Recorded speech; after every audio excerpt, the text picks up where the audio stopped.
When the chaos of popular culture makes your brain hurt, you really need relief in the form of a transfusion of analysis and humor.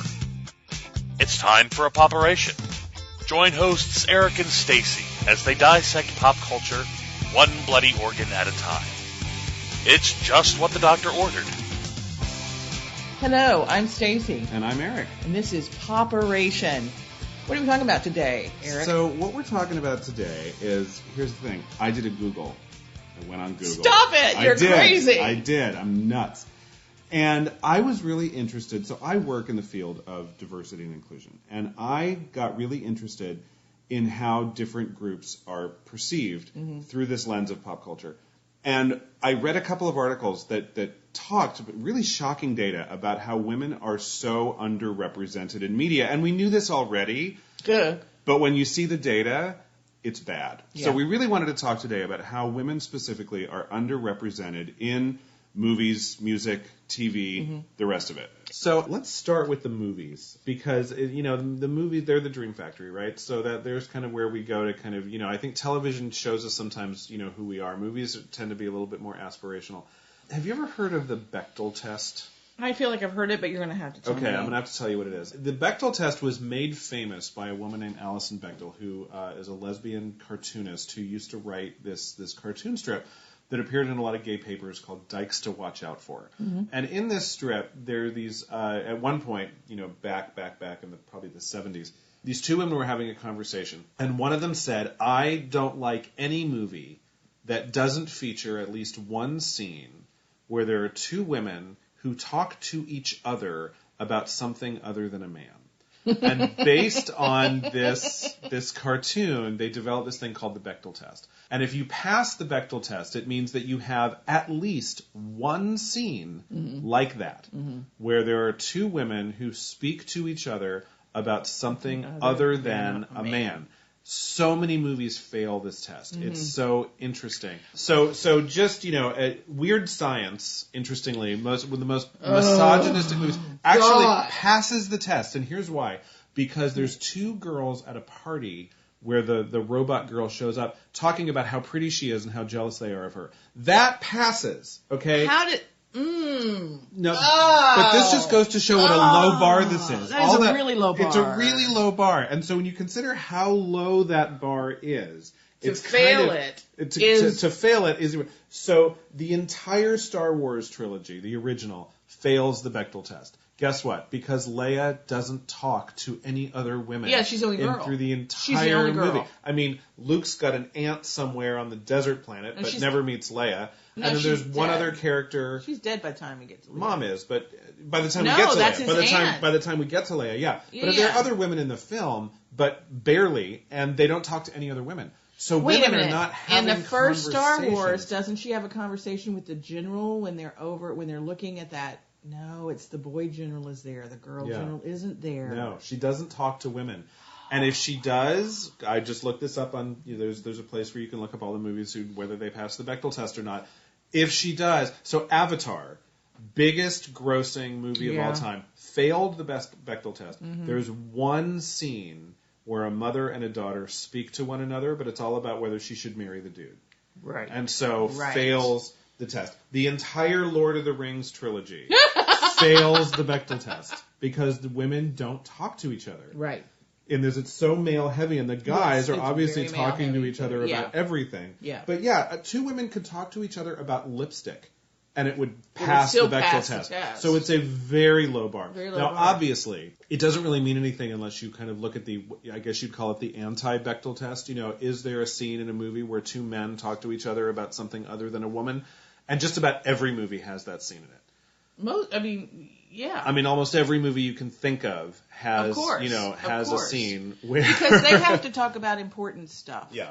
That's why, that's the idea. Obviously, I don't really believe that. But that's the whole idea is that this is men, men talk. You don't need to concern yourself. Don't bother your pretty little head over it. So on the Internet Movie Database, imdb.com, of the top 250 movies on that site by user ratings, how good the movies are, only 88 of them pass the Bechdel test. So 88 out of 250 movies actually pass that really low bar. And here's my problem.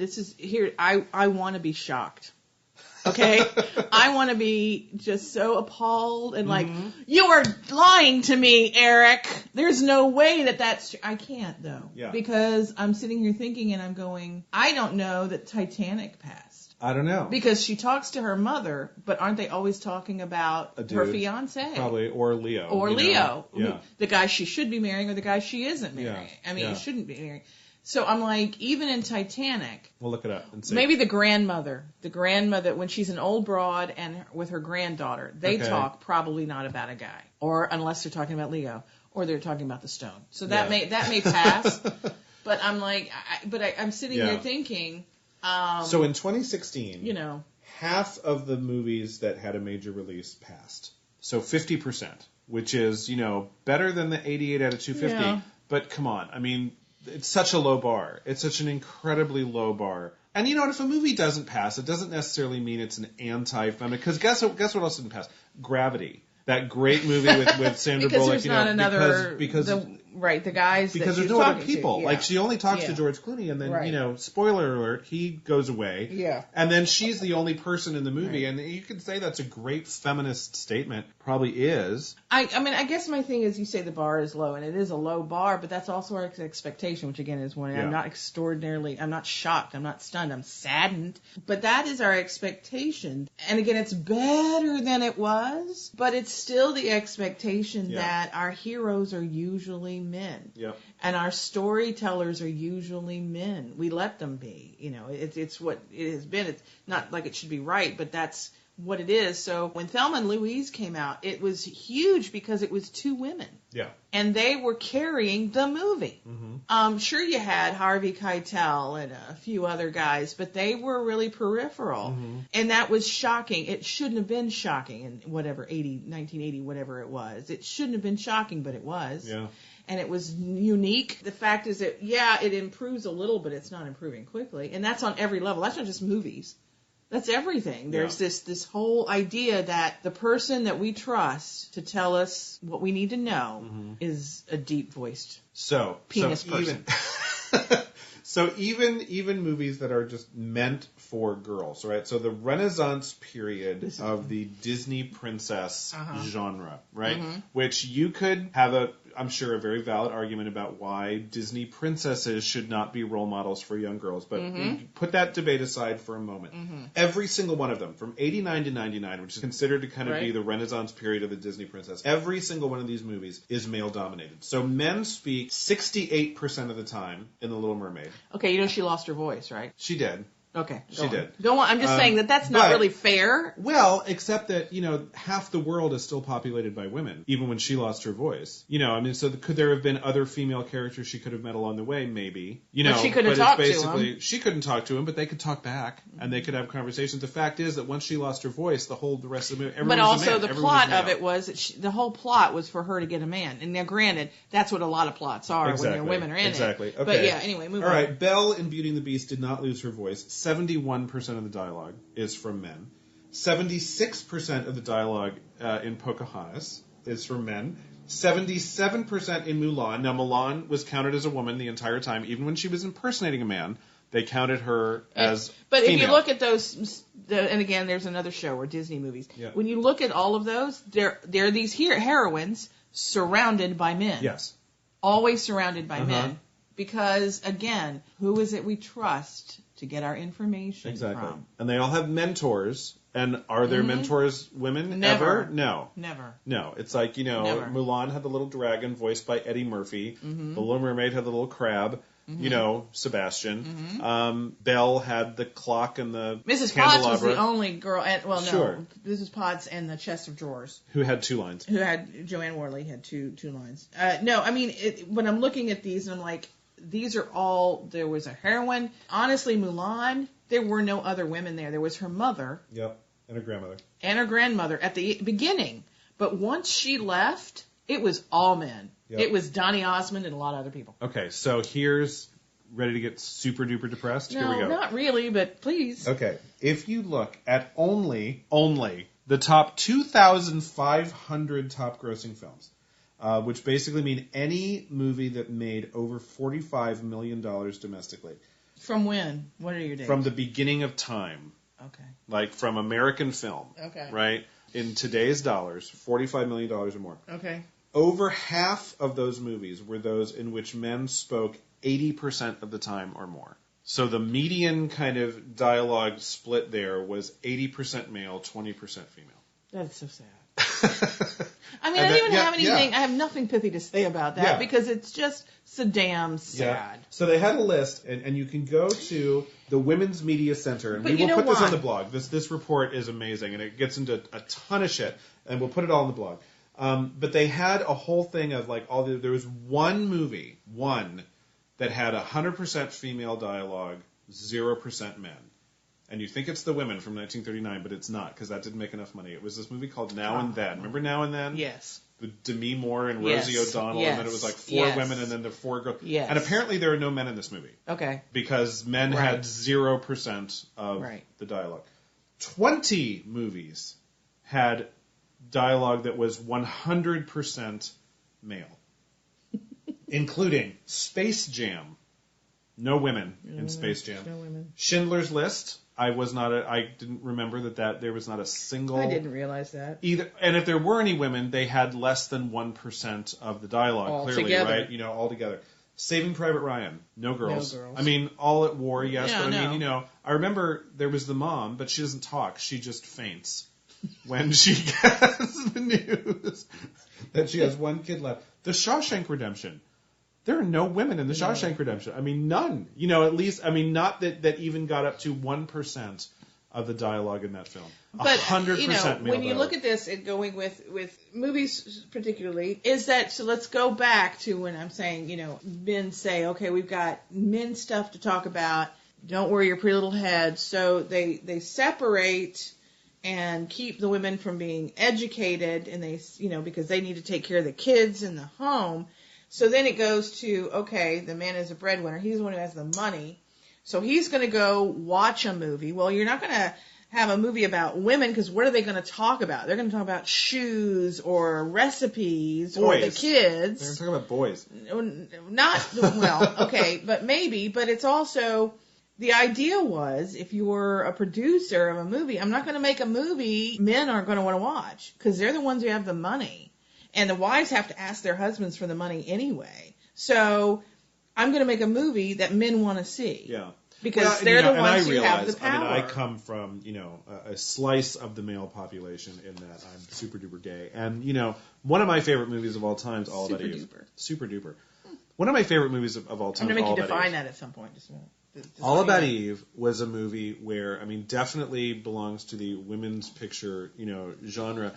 But basically, they spent the entire movie fighting about their careers. Now, they were actresses. Yes. It's not, they weren't Hidden Figures. They weren't mathematicians at NASA. But, so it was but they were, at the top of their game, and they were basically fighting for professional stature. Yes. Yeah. And that was the movie, and that doesn't seem like, and that was 1950. Mm-hmm.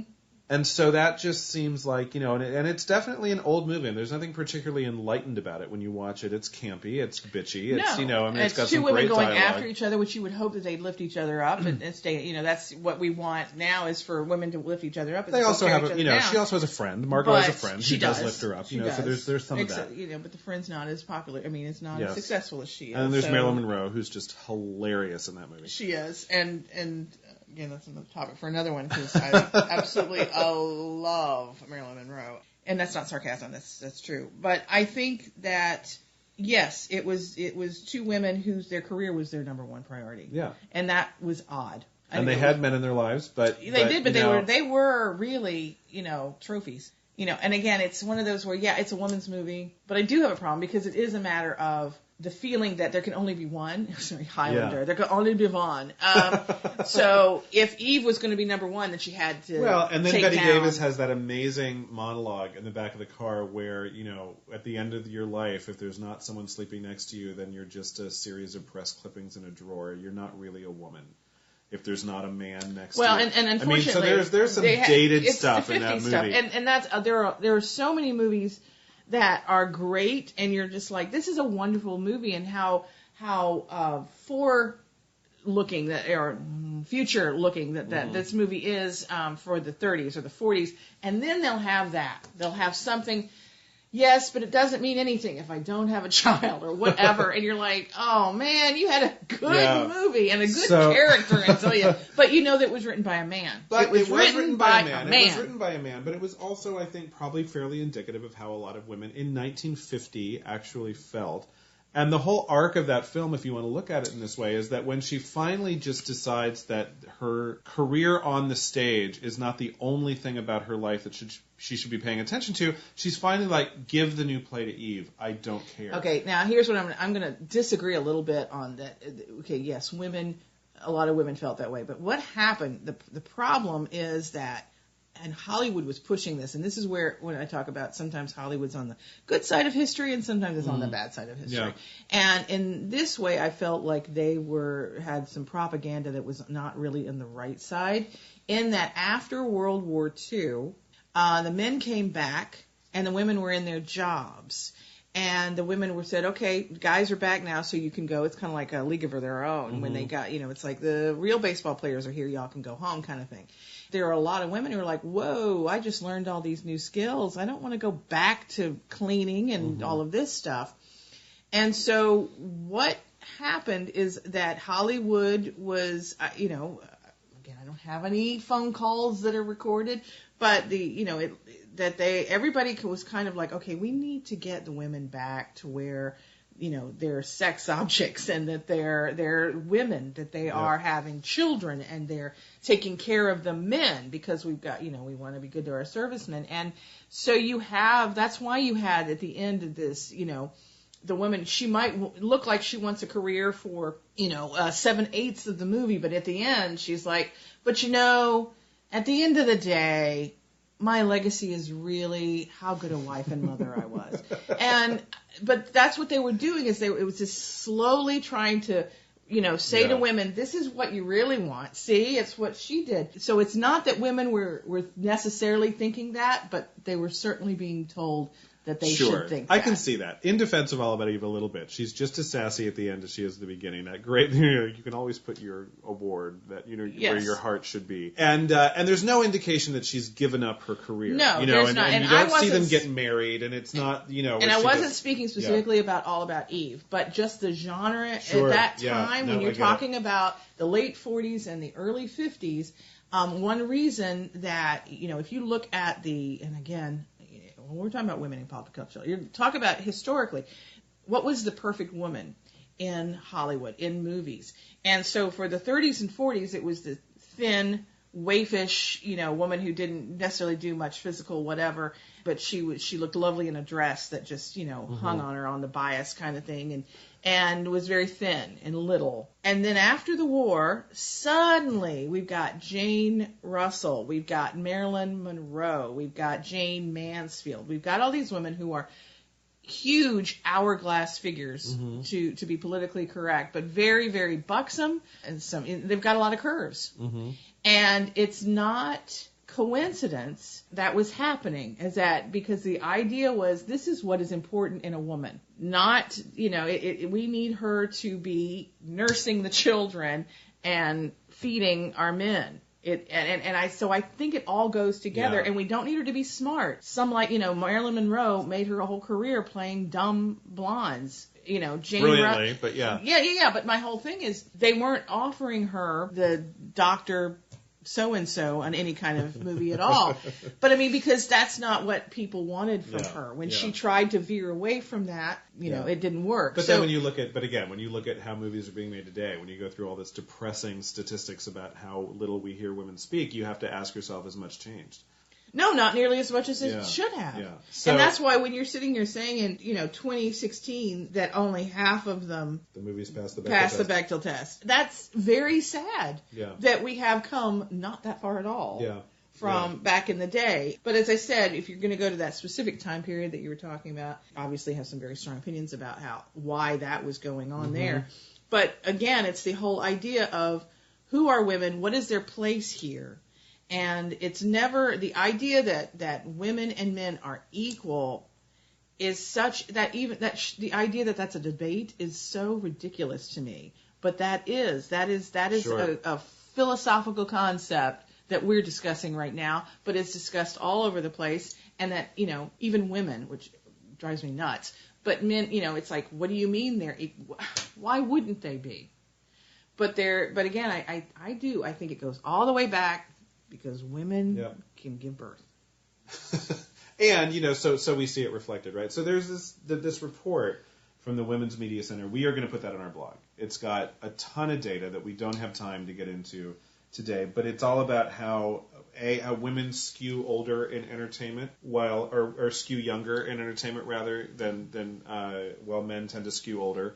A lot more women in their 20s are seen on film and TV Sure. as opposed to older men. Sure. Breakdowns by ethnicity. So hint, hugely white. I mean, Sure. when you talk about the trouble that women have being represented on screen, you talk about women of color, it's even huger. Because you've got to have, it's trickle down. You've got to have the producers, you've got to have the writers, they all have to be at a place where they can get their projects done. Yeah. And it's just been very, very hard for anybody to break through. And this report also gets into, how women are sexualized on film, how often they have nude scenes, how often they're, made sexual remarks about, and hint, a lot as compared to men. So we don't have time to get into all that, but it's if you're interested in this stuff and you want some data to back up this stuff, we will definitely put that on our blog.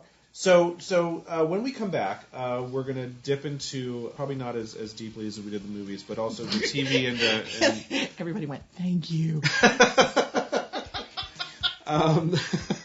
When we come back, we're going to talk about how this also plays out in music and on TV. There's a little bit more data to share. None of it all that happy, really, unfortunately. So we hope you come back. Take your Zoll off. Come on back. Wondering what room you've stumbled into? Don't mind the scalpels. You're in the POPeration room with Eric and Stacey. All right, so we're talking about women in pop culture, and it doesn't feel like it's a lot of good news here, Aaron. No, and yet, but that's not fair. That's not fair. I mean, when you look at statistically, it seems awful. When you look, we're talking about the movies and how many lines compared to men, and the sexualization compared to men, and parts and opportunities compared to men. It sounds awful. On the other hand, there are certain movies that come out that, it's shocking. And I made mention of Thelma and Louise, and that's a while ago. But, even since then, movies that have some stories that back in the day would not have been put out there. Now, I think where there is a big jump in that, as opposed to movies and even television, would be music. Mm-hmm. I feel like that women have a little bit more strength, if you will, for want of a better word, of being able to, or maybe there's more women who have the opportunities. I don't know. I just feel like, for example, Beyonce. One thing about musicians as opposed to actresses, right, is that they're themselves. So you don't have to wait for, There's no audition. You are who you are, and you can write your own music, and you can do it. And hopefully, then you have to get a producer and somebody to put it out there. Some don't, but you also don't have to depend on these male directors and screenwriters to actually write something for you to do. That's right. You can kind of chart your own path. Right. And yet, in music, women get most of the headlines. They get most of the magazine covers. And you look at kind of how women musicians are kind of displayed. You see a lot more women. They're very visible. But men still dominate sales. More music is downloaded by male artists than by women artists by a lot. Of the 3 top 10 albums of 2015, or out of the top 10 rather, only 3 were from female artists. Adele, Beyonce, and Rihanna each had albums in the top 10. Mm-hmm. All others were male artists, either bands or male vocalists, that were all men. Back in 2014, Beyonce was the only female artist in the top 10. That was it. So 9 out of the 10 were, those are sales, and so that's I guess kind sometimes of, I who's feel like making the money. Right, and okay, 3 in the top 10 for, what did you say that was? 2015. 2015, okay. But I mean, there were years in the past where, depending, at one point, Cher and Madonna were in the top 10 for a long time. And they were there, and I just wonder how many men surrounded them. That's still, okay, having said that, exactly, you're still talking about 70% are men. So why is that? And it's interesting because, singing is not a typically masculine activity. Like young men in high school or, if you want to play the guitar, that's one thing. But like somebody who wants to sing, that's not considered a very manly thing to do. And yet we still seem to be going towards these male artists, even in the music world. And it's interesting because for me, I was just playing a bunch of music before you got here, and I turned on kind of my typical playlist of just what I listen to.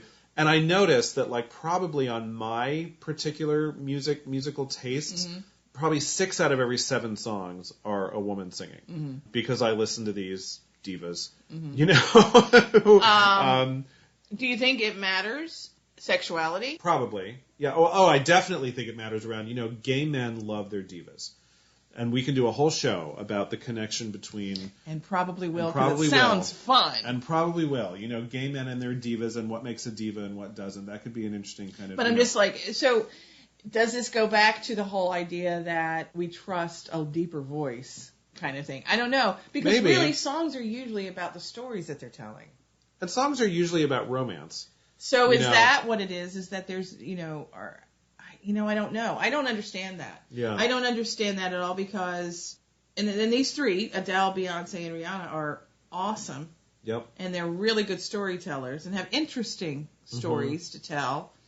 But there's more than that. There's more that's just surprising to me. Yeah. Because I do find myself listening to more women than I do men. Mm-hmm.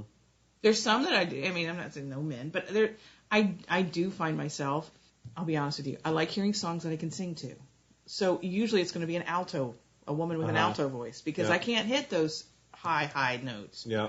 But that's what I tend to veer towards. So then I'm saying, okay, if we all kind of veer toward that which we are familiar with, is that what it is? Are there more men buying the songs? They might be. I don't know. But you look at, there's the folks that, Bruno Mars, those, and he was like one of the ones. And again, there's those songs. Those are fun, dancey songs. So I like that. And on the way over here, I was, Kiss came on with Prince. Okay. Love that. Yeah. But, I don't know. That's a weird statistic for me. And women getting the most of the headlines and magazine covers, yeah, I get that. Because Pretty Girl is going to appeal to both sexes. Yep. Yeah, and so I get that. But the music, unless men just really can't empathize at all and cannot get the female thing. And so no men buy. It might be. I mean, it might be that women enjoy listening to women who, are basically singing about their side of their relationship woes, because most songs are either I'm so in love with you or you broke my heart. I mean, those are kind of most songs are about romance. That tends to be the subject matter that pop music kind of revolves around. And when a man sings about his side of the story, both men and women are interested.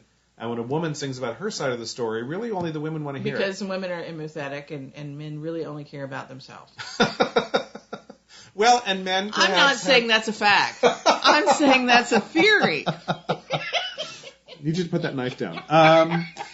But I do think in some sense that men are trained that, we're all trained that way, right? I think there's this hunger to see ourselves recognized or reflected in the art which we expose ourselves to, whether it's television or music or movies. But there's also, so I think that's being fed by both of these, but there's also this sense of, men aren't necessarily taught that they need to understand what women are going through. I saw this really brilliant documentary a while back called "I Am Not Your Negro," and it was about James Baldwin. Yes, and I thought I didn't see it, but I'd heard so many good things. I was kind of surprised it didn't win the Oscar. Yeah, it should have. But at one point, James Baldwin basically makes the point about white people.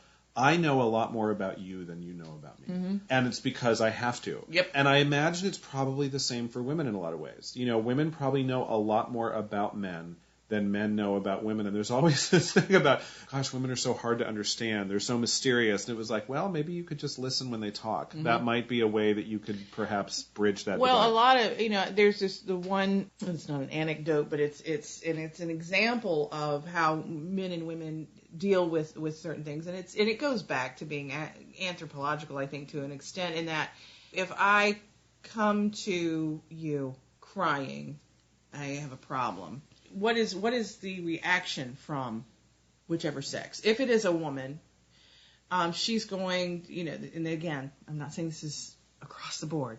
The idea is a woman is going to sit there and listen to you. What is the problem? Mm-hmm. And listen to how, where you are about it, what the issue is. That's going to be, and offer some sympathy. Mm-hmm. Whereas a man, the idea is that he says, what is the problem? Here's how we're going to solve it. Mm-hmm. So it's not a matter of, I am listening to your problem so that I can help you feel better. Yep. I'm listening to your problem so I can help you fix it. Yep. And sometimes, the old adage is that women don't necessarily need you to fix their problem. They just need you to hear. Mm-hmm.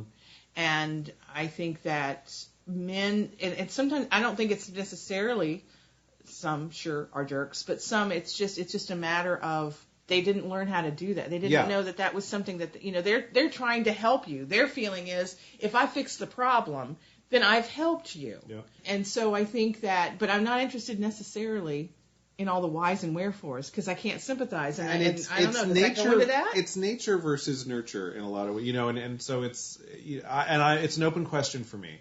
But I definitely think that men are rewarded for saying, well, here's how we're going to fix it.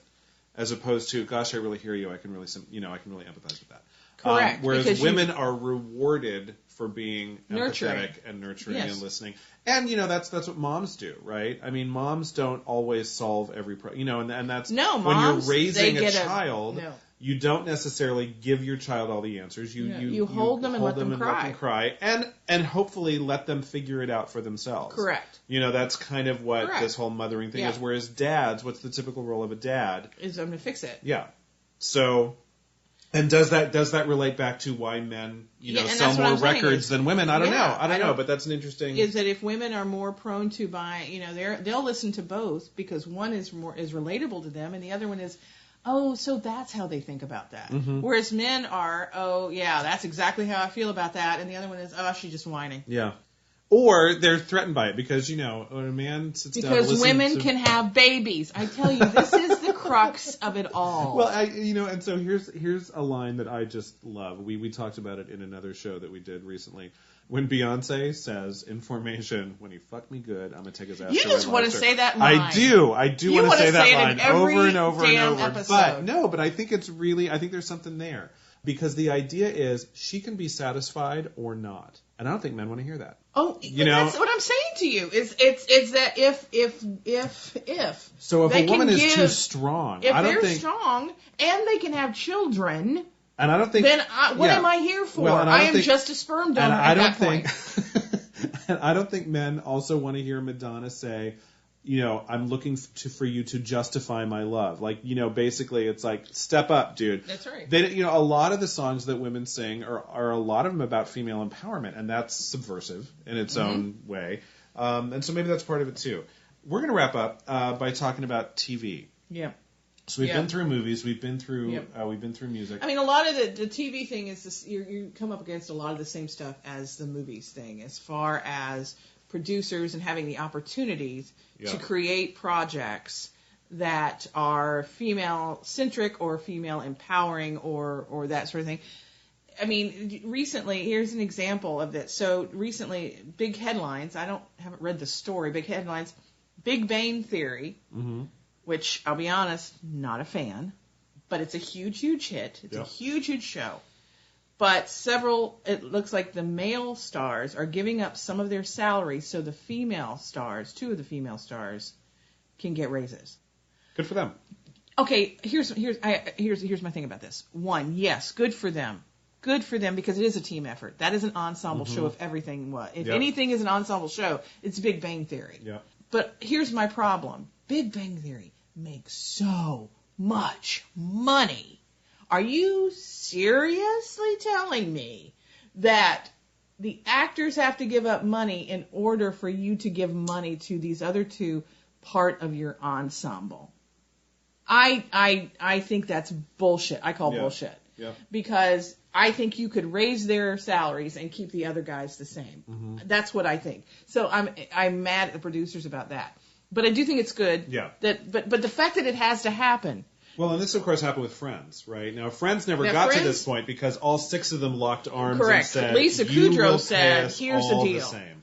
Lisa Kudrow started it. The rumor is that Lisa Kudrow, and I believe it because that bitch is smart and fierce. But she said, we got to stick together as 6, and we cannot ever budge because they need all 6 of us. If one of us goes, they can do the 5. Mm-hmm. They can survive probably even if 2 or 3 leave. They cannot survive if all 6 leave. Yeah. And that was the united front is what they had to put out there. And they did. And so at the end of it, they were getting, I don't know how many million, 1 or 2 million a show. Yeah. It may have been $1 million a show for every show. But all 6 of them were being paid $1 million exactly. each. Exactly. So no but gender again, that is unusual. And what happened with Big Bang Theory is also unusual for any actors to give up stuff. But they have to know when you're in an ensemble thing, it really is, everybody is important at that point. So speaking of ensembles. Yes. In the 2015-2016 television season, you ready for this? 79% of TV shows on broadcast, cable, and streaming featured casts with more male than female characters. So almost 4 out of 5, the men outnumbered the women. 5% of these shows offered ensembles with equal numbers of, so this would be Friends, right? Friends would have been, Friends wasn't on them, but this is like the Friends formula, right? 3 men, 3 women, 5%. 16% had casts that had more women than men. Which, in that 16%, you've got stuff like, Orange is the New Black, Girls, stuff like that. And to me, I guess, a conversation about women in TV in 2017 has to kind of be about what's going on in TV in 2017, just writ large. And to me, the biggest thing about TV nowadays is there's way too much TV. Like, that's not too many choices? Too many choices. There's too much good TV. I mean, I can't tell you how many times people say to me, my DVR is at 79%. You've got to watch this show. Are you watching blankety blank? And I'm like, no, I don't have time. Like, I can only watch so many shows. There's the binge shows, like Orange is the New Black, and that DC one, House of Cards.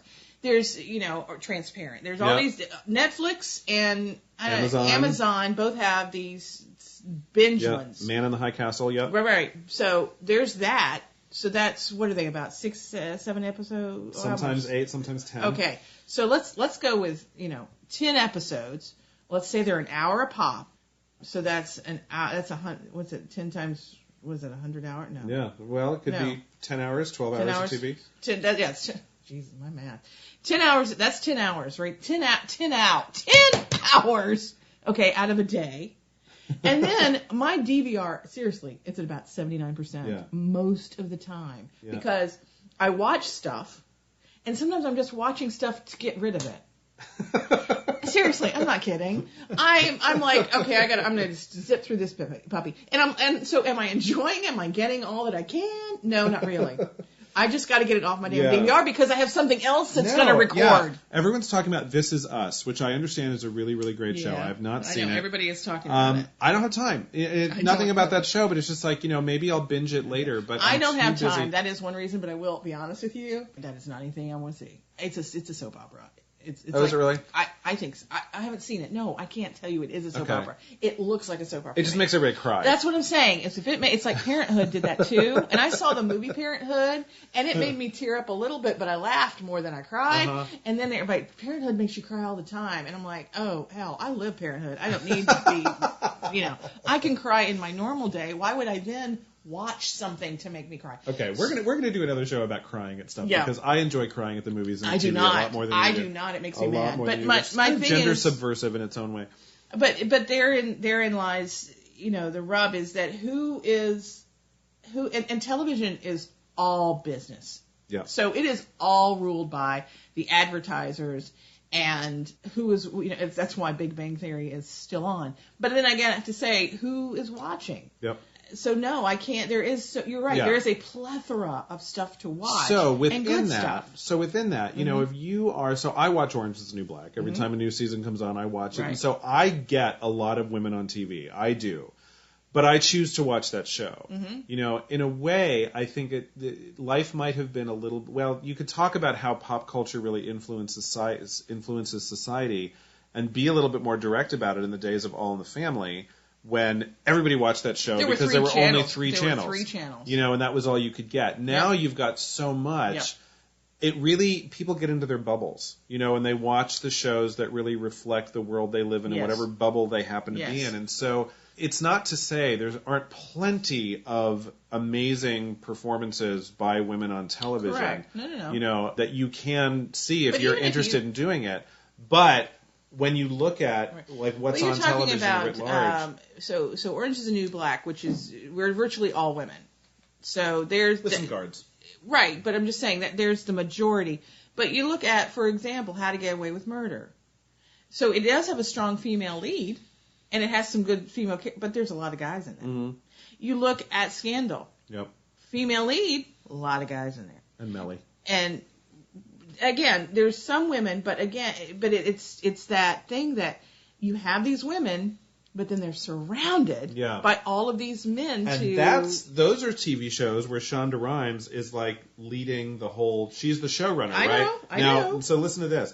Behind the scenes on TV, women comprise 26% of creators, directors, writers, producers, executive producers, editors, and directors of photography working on all of these programs. That makes no sense. 50% of our society are women. And the fact that we're only represented by a quarter of the creators. And again, that goes back to my thing about opportunities to have projects that show more. And I think, you know, Shonda got these shows on the air, and they are hits. But they're, you know, and those two that I just mentioned are two black women as their leads. But and she that's had a to big get step. there through Grey's Anatomy. She got there through a white girl, but it was a woman. Yeah, it was a woman. She's gray, so it was a woman. Again, surrounded by a lot of guys. But at the same time, it's one of those where sometimes you have to go, you know, baby steps. Yep. Baby steps. So I get my show about this white woman as the lead. That's crazy because it's a woman as the lead. But, you know, it's surrounded with men, so people will watch. Mm-hmm. You know, boys will watch. So then you go to a black woman, Scandal, but a white president, and you have that scandal there. Mm-hmm. There's sexual stuff going on there. Yep. And still more other men surrounding her, but clearly she's a strong woman. And then you're able to go to How to Get Away with Murder, where she is definitely the strong woman there. And, you know, a lot of the guys that are in there are her students or whatever. Yep. They're, you know, secondary. So, again, it may be at some point she's able to get to where it's a woman with a lot of women around who are strong and have a couple of trophy boys around, you know. And not that every TV show has to be that way, but there are so many shows. No, but there's no reason why, with all of these shows out there, that there can't be some more of that. The idea that you have to put them in prison, you know, and have all of that is to make it, well, that's the only way we can really rationalize having all these women in here. Are you kidding me?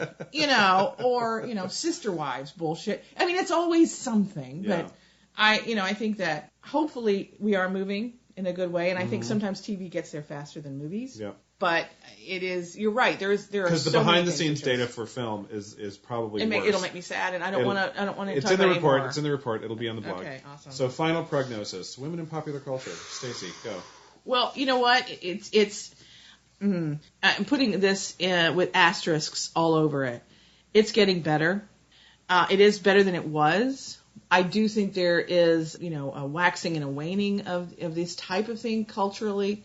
So, but I do think it is getting better. And big picture, as long as our country stays free, then, you know, and democratic, then, you know, we'll be able as, you know, society to move toward that. That's a really big if right now. It's a really big if. Anyway, but I think it is, I like to be optimistic, and so I look at it and I say, you know, 26% is better than 2% 40 years ago. You know? Probably was. So it's better. Not great, not fast enough, you know, and African Americans would say, yeah, we're with you. Not fast enough. But you know, there's just misogyny is a big deal, and I think it's out there, and I think that the popular culture just shows it. Yeah. That what is out there and what we're dealing with, and I'm just saying. Yeah, and I guess you? Well, I guess my only final words on that would be, you know, I'm glad that we have this stuff to study because the data around popular culture is a lot easier to discover than the data around life, right? I mean, how many lines do each of us get during our daily existence? You know, we don't even notice it with the movies. We probably don't notice it in our world, but yet someone took the time to count all this stuff so we can actually see this is what's reflected back to you, and it's kind of shocking. So, you know, kudos to the Women's Media Center and other folks like that for putting out No, it's all true. these We reports. need to know this information so that we can then change it. You can't change what you don't know is going on. Yeah. So now we know it. And now we know. Now we're all a little bit smarter and a little bit more depressed. Thanks for that. But you know what? Here's an upside. Here's my thing. I feel like probably you may have talked a little more during this episode, but not that much more. No, I think you definitely had at least half the lines. So there you go. Yeah. So we're working on it one show at a time. There you go. You've been listening to POPeration with Eric and Stacey. Check out our website at poperationroom.com for links to our blog and other extras. Don't forget to subscribe to POPeration via iTunes, Stitcher, Google Play, YouTube, and other podcast locations. You can also follow at POPeration Room on Facebook and Twitter. Music provided by purpleplanet.com.